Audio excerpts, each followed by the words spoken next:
नमस्कार किसान साथियों, स्वागत है आपका एक बार फिर एक नए वीडियो के साथ।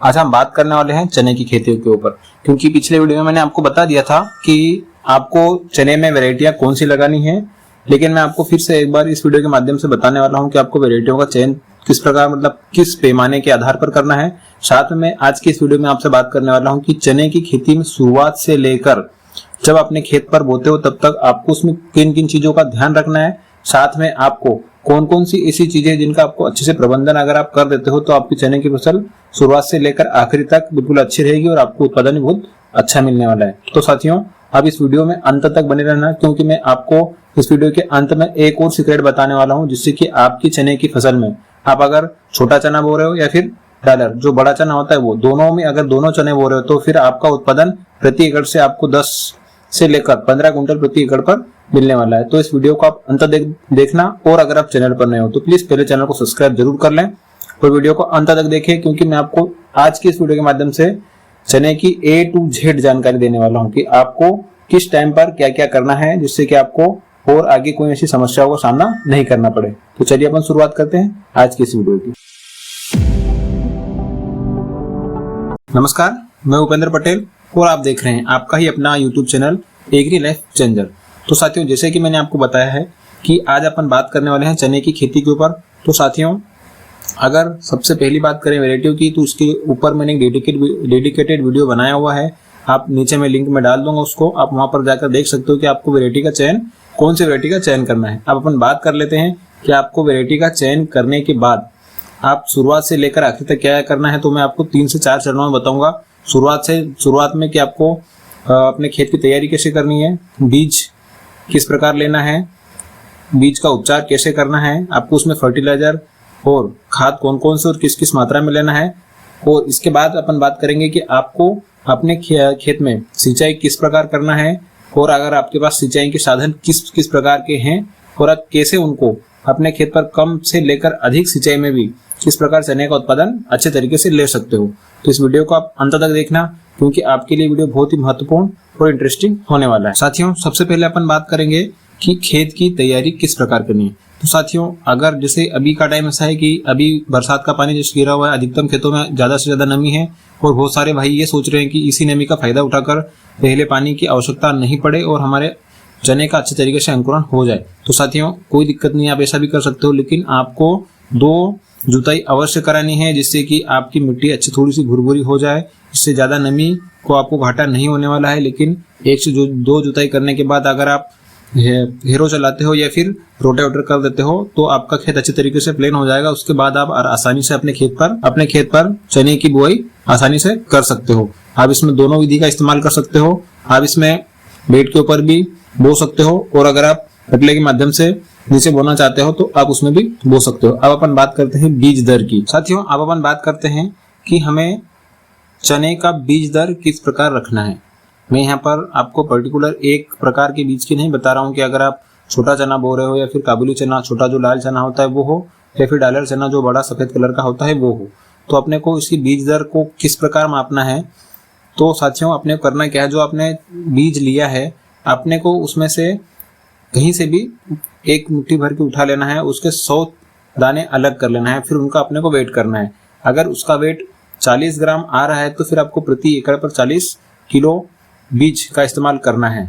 और यही आप अगर सफेद चना डालर चने में करोगे तो अगर आप उसमें से 100 बीज निकाल लेते हो, अपने को ऐसा नहीं करना है कि छोटे बड़े निकालना है, आपने को जो भी हाथ में आ रहा है सबको उठा लेना है। ऐसा नहीं है कि आपने को बड़े बड़े उठा लिए फिर छोटे छोटे उठा लिए, तो उसमें फिर आपका वेरिएशन आ सकता है। लेकिन आपने को रेंडमली उठा लेना है, उसमें से 100 चने अलग करना है और उनका वेट कर लेना है। अगर उनका वेट 70 से 80 किलो आता है तो आपको प्रति एकड़ पर 70 से 80 किलो काबुली चने का इस्तेमाल करना अति आवश्यक है। साथियों, आप इसमें आपकी लगाने की विधि के ऊपर थोड़ा ऊपर नीचे जरूर कर सकते हो। बिजाई के ऊपर मतलब अपने बोने की विधि के ऊपर, जैसे कि कोई साथी ऐसा होता है कि बेड के ऊपर बोते हैं, कोई नीचे पटले में बोते हैं, तो उसमें तो आप थोड़ा सा वेरिएशन आ सकता है। लेकिन आपको अगर आप छोटा चना बो रहे हो तो आपको प्रति एकड़ पर 30 से लगाकर 40 किलो ही बोना है, और अगर आप काबुली चने बो रहे हो तो 60 से लेकर 80 किलो ही आपको अपने खेत पर बोना है। साथियों, बात आती है दूसरे नंबर पर सीड ट्रीटमेंट की।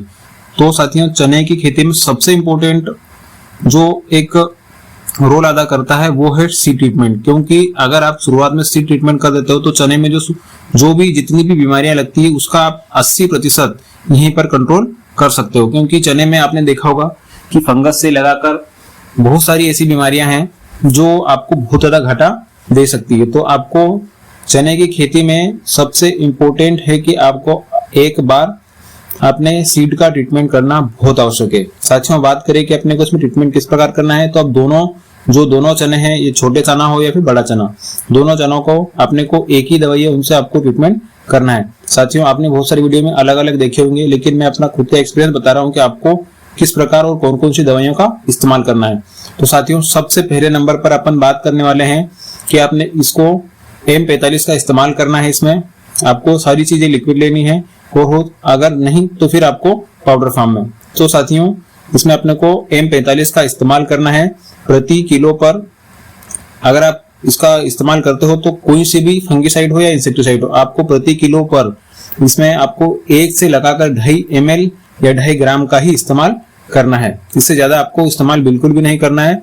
बात करें इसमें दूसरे नंबर पर, तो अपने को इसमें एक्टारा लिक्विड का इस्तेमाल करना है। क्योंकि मैं आपको अगर इसमें टेक्निकल नाम बताऊंगा तो शायद आप समझ नहीं पाओगे, लेकिन जो आपके यहाँ पर चल रहा है ज्यादातर तो आप इसको आसानी से समझ पाओगे। एक्टारा का लिक्विड फॉर्म आता है, आप इसको भी प्रति 1 किलो बीज पर 1 से 1.5 ml का इस्तेमाल अवश्य करना है, जिससे कि ये दोनों चीज तो हो गई। इसके बाद में अपने को इसमें लेना है एक कार्बन डाइजाइम, मैंकोजाइम या फिर साप पाउडर या फिर रोको। आप इसमें से 3 चीज में से कोई सा भी एक अपने को इस्तेमाल करना है। इसको किस प्रकार लेना है, आपको प्रति किलो बीज पर आपको 3 ग्राम का इस्तेमाल करना है। तो इन तीनों चीजों को मिला लेना है। इसके बाद में अच्छे तरीके से अपने चने को ट्रीट कर देना है। उसके बाद थोड़ी देर सूखा लेना है, क्योंकि इसका छिलका बिल्कुल भी नहीं निकलना चाहिए, नहीं तो फिर इसका अंकुरण अच्छे तरीके से नहीं होगा। और अगर आप ये इन चीजों से अच्छे तरीके से ट्रीटमेंट कर देते हो तो फिर आपके खेत पर शुरुआती कोई सी भी बीमारी आपके चने में नहीं लगेगी और अंत तक आपको ज्यादा दवाइयों का स्प्रे नहीं करना पड़ेगा। साथियों, अब अपन बात कर लेते हैं कि आपको उसमें खाद या बेसल में कौन से खाद डालने हैं, कैसे कॉम्बिनेशन बनाना है और किस प्रकार डालना है। तो सबसे पहले नंबर पर अपन बात कर लेते हैं, अगर आपके पास DAP उपलब्ध है तो आपको प्रति एकड़ पर 1 बोरी DAP, 3 बोरी सुपर फास्फेट, साथ में आपको 1 बोरी पोटास, म्यूरेट ऑफ पोटास का इस्तेमाल अवश्य करना है। क्योंकि इसमें आपकी, अगर आप सुपर ले लेते हो तो इसमें आपकी सल्फर का भी कार्य आसानी से हो जाएगा। एक कॉम्बिनेशन ये हो गया।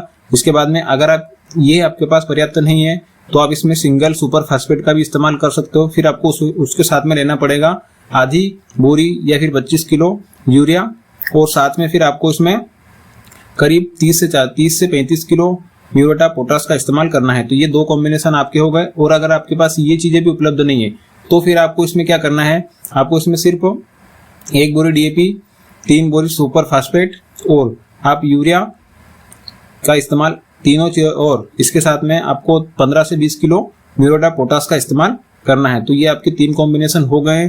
और अगर ये तीनों के बजाय अगर आप एक और कॉम्बिनेशन का इस्तेमाल करना चाहते हो तो साथियों, आपको इसमें 1 बोरी DAP जो आपको लगने वाली है, उसके बाद में 1 बोरी आपको म्यूरेट ऑफ पोटास लेना है।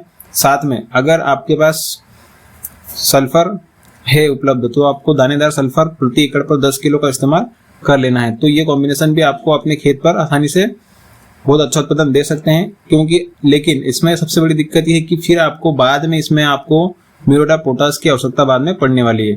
तो आप ये जो 3 से 4 कॉम्बिनेशन है, इसमें से किसी भी एक कॉम्बिनेशन को अपने खेत पर अपना कर बहुत अच्छा उत्पादन ले सकते हैं। साथियों, अब अपन बात करते हैं कि आपके यहाँ पर जैसे जस्ट पानी गिरा हुआ है तो आपको जैसे ही चने आपने बो दिए हैं उसके बाद सिंचाई करनी चाहिए या नहीं करनी चाहिए। तो साथियों, अगर आपके यहाँ पर इतनी पर्याप्त नमी होनी चाहिए कि अगर आप अपने खेत से मिट्टी को उठाते हो तो उसका ढेला जो अपने हाथ में लेकर आप उसको दबाते हो तो उसने आपस में चिपक जाना चाहिए, पूरी तरह से टूटना नहीं चाहिए। इतनी नमी होना अति आवश्यक है चने के अंकुरण के लिए। अगर इतनी नमी नहीं है तो फिर आपको पानी देना पड़ेगा।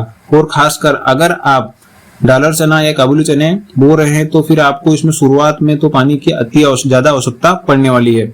लेकिन साथियों, चने में आपको भी पता है कि 3 से ज्यादा पानी कभी भी नहीं देना है, अधिकतम 3 पानी। और अगर आपके पास 2 पानी भी उपलब्ध है तो आप चने की खेती आसानी से कर सकते हो।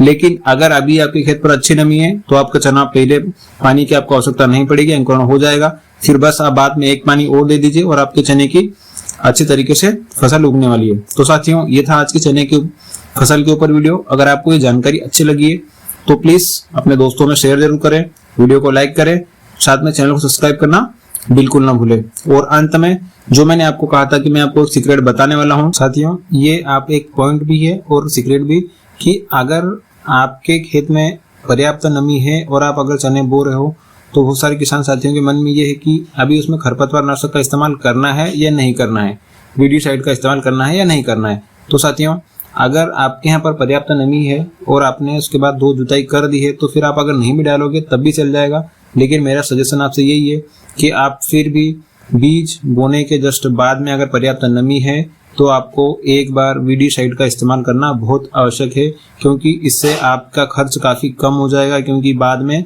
आपके खेत पर इतने खरपतवार नहीं उगेंगे जिससे कि आपकी फसल को भी नुकसान नहीं होगा, साथ में आपको भी उसमें ज़्यादा खर्च नहीं लगेगा और आपका बजट सीमित ही रहेगा। तो जिससे आपका जो उत्पादन है उसका जो लाभ मिलने वाला है वो आपको शुद्ध लाभ ज़्यादा मिल सकता है। तो साथियों, एक बार फिर से मैं आपसे रिक्वेस्ट करूंगा कि वीडियो ये जानकारी अच्छी लगी तो प्लीज़ अपने दोस्तों में अधिक से अधिक शेयर करें, वीडियो को लाइक करें और आप जरूर बताएं कि आपने कौन सी वैरायटी का सिलेक्शन किया है, आप कौन सी वैरायटी लगाने वाले हो। साथ में ये भी बताएं कि आप कहाँ से ये वीडियो देख रहे हैं। लेकिन सबसे इम्पोर्टेंट बात, वीडियो को लाइक करने के साथ चैनल को सब्सक्राइब करना बिल्कुल ना भूलें। मिलते हैं एक और वीडियो में, तब तक के लिए जय श्री राम, जय हिंद।